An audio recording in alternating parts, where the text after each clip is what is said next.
want to talk a little bit today about labor and work. When we think about how people work, the naive intuition we have is that people are like rats in a maze, that all people care about is money. And the moment we give people money, we can direct them to work one way, we can direct them to work another way. This is why we give bonuses to bankers and pay in all kinds of ways. And we really have this incredibly simplistic view of why people work and what the labor market looks like. At the same time, if you think about it, there's all kinds of strange behaviors in the world around us. Think about something like mountaineering and mountain climbing. If you read books of people who climb mountains, difficult mountains, do you think that those books are full of moments of joy and happiness?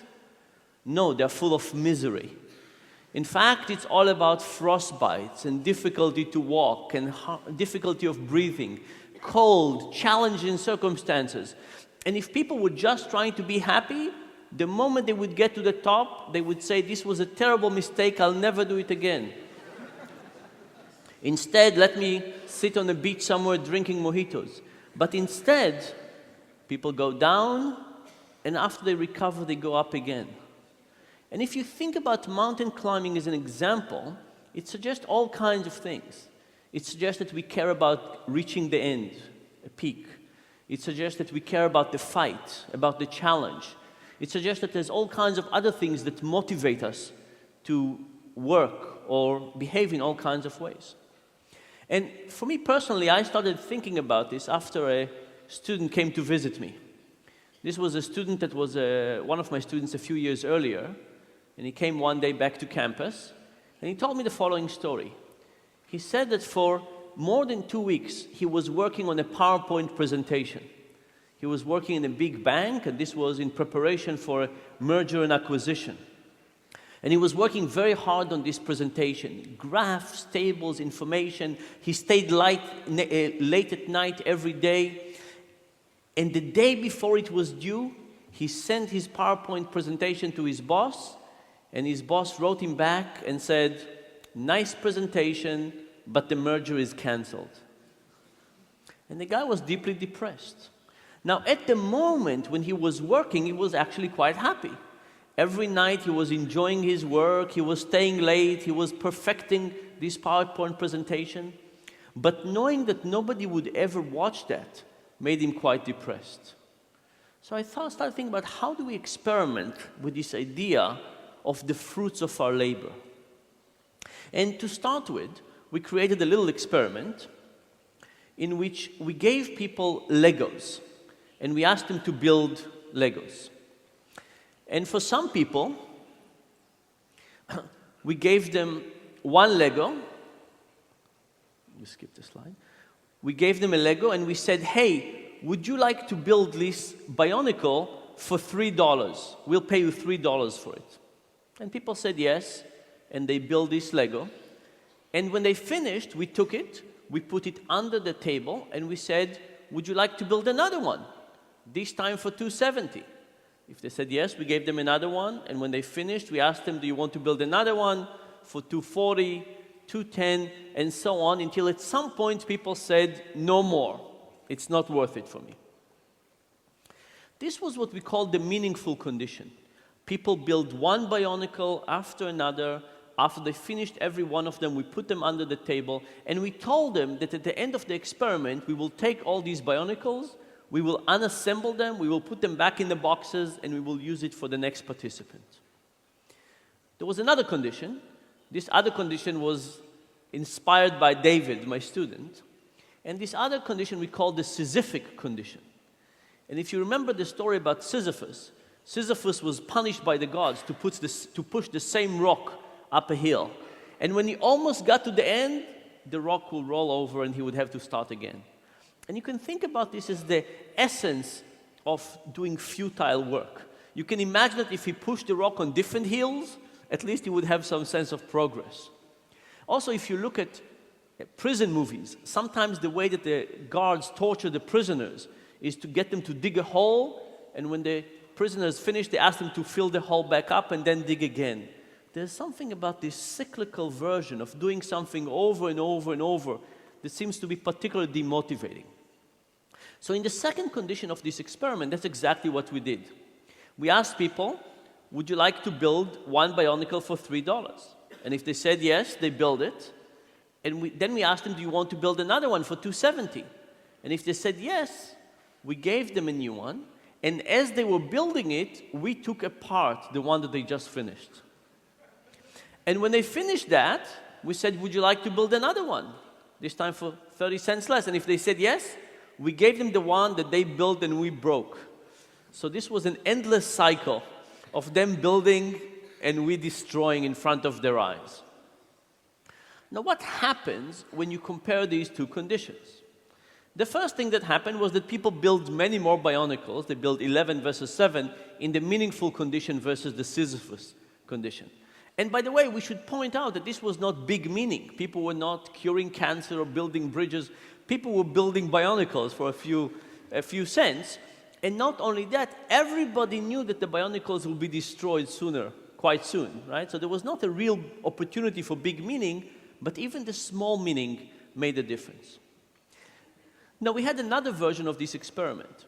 In this other version of the experiment, we didn't put people in this situation.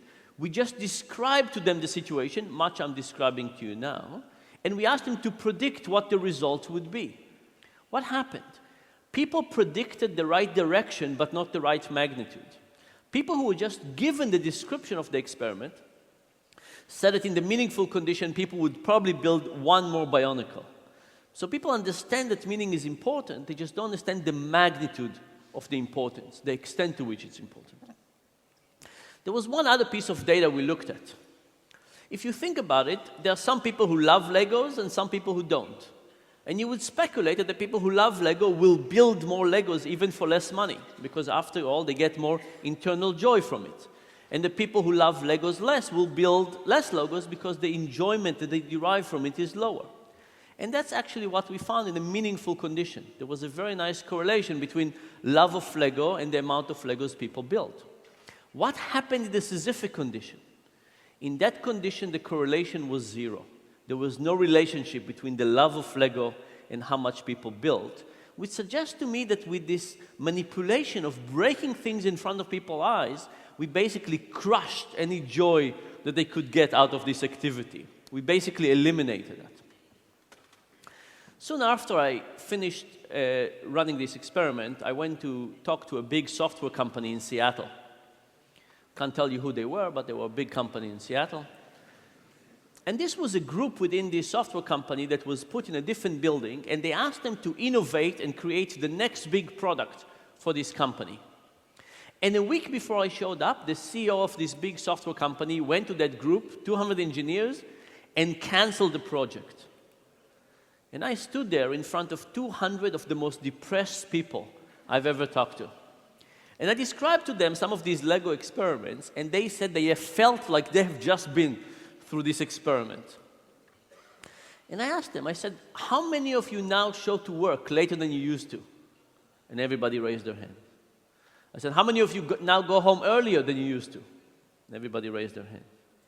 I asked them, how many of you now add not so kosher thing to your expense reports? And they didn't really raise their hand, but they took me out to dinner and showed me what they could do with expense reports.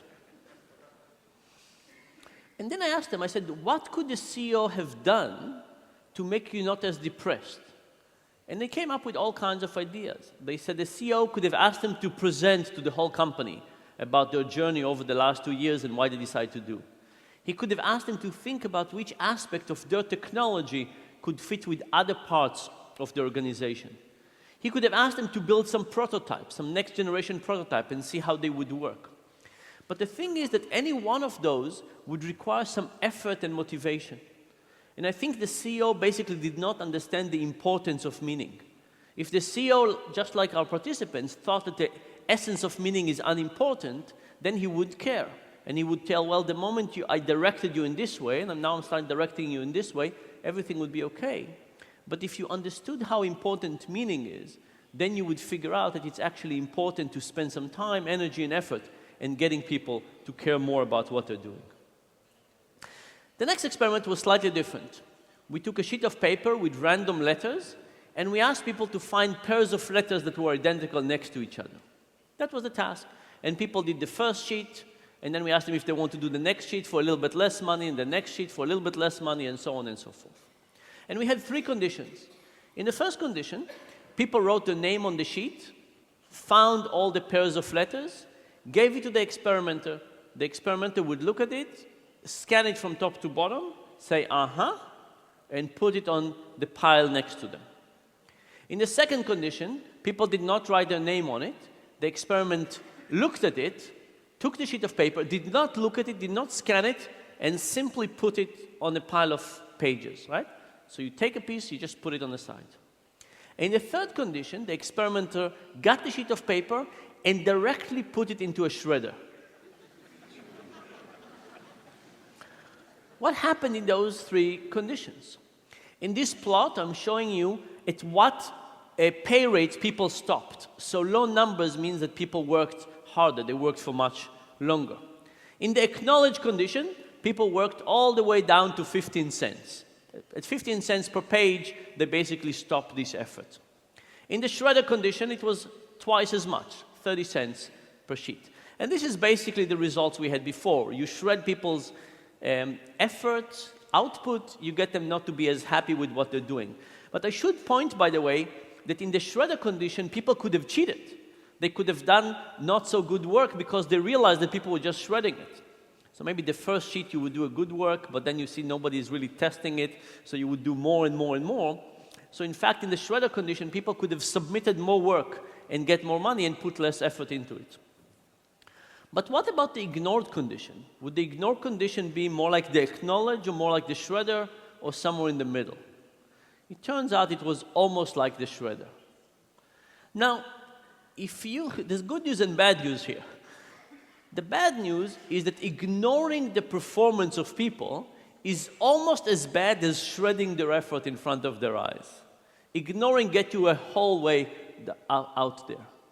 The good news is that by simply looking at something that somebody has done, scanning it and say, uh-huh, that seems to be quite sufficient to dramatically improve people's motivations. So the good news is that adding motivation doesn't seem to be so difficult. The bad news is that eliminating motivation seems to be incredibly easy, and if we don't think about it carefully, we might overdo it. So this is all in terms of kind of negative motivation or eliminating negative motivation. The next part, I want to show you something about the positive motivation. So there is a store in the US called the IKEA. And IKEA is a store with kind of okay furniture that takes a long time to assemble. And I don't know about you, but every time I assemble one of those, it takes me much longer, it's much more effortful, it's much more confusing, I put things in the wrong way. I can't say I enjoy those pieces.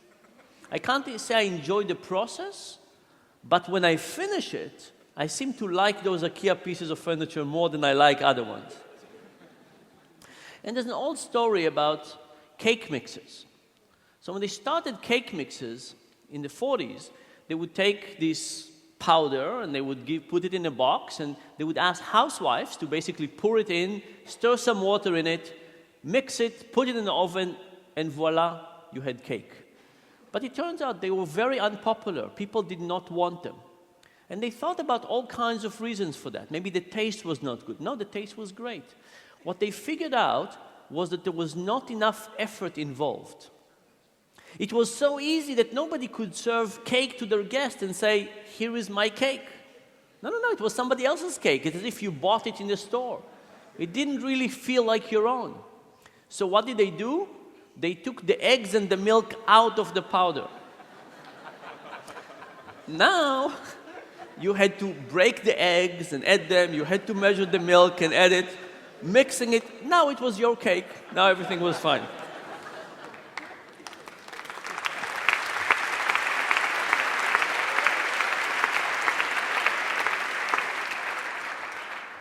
Now, I think a little bit like the IKEA effect, by getting people to work harder, they actually got them to love what they're doing to a higher degree.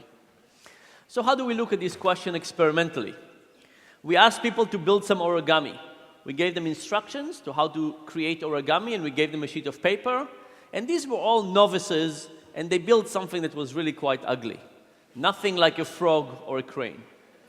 But then we told them, we said, look, this origami really belongs to us. You worked for us, but I'll tell you what, we'll sell it to you. How much do you want to pay for it? And we measured how much they were willing to pay for it. And we had two types of people. We had the people who built it, and we had the people who did not build it and just looked at it as external observers. And what we found was that the builders thought that these were beautiful pieces of origami, and they were willing to pay for them 5 times more than the people who just evaluated them externally.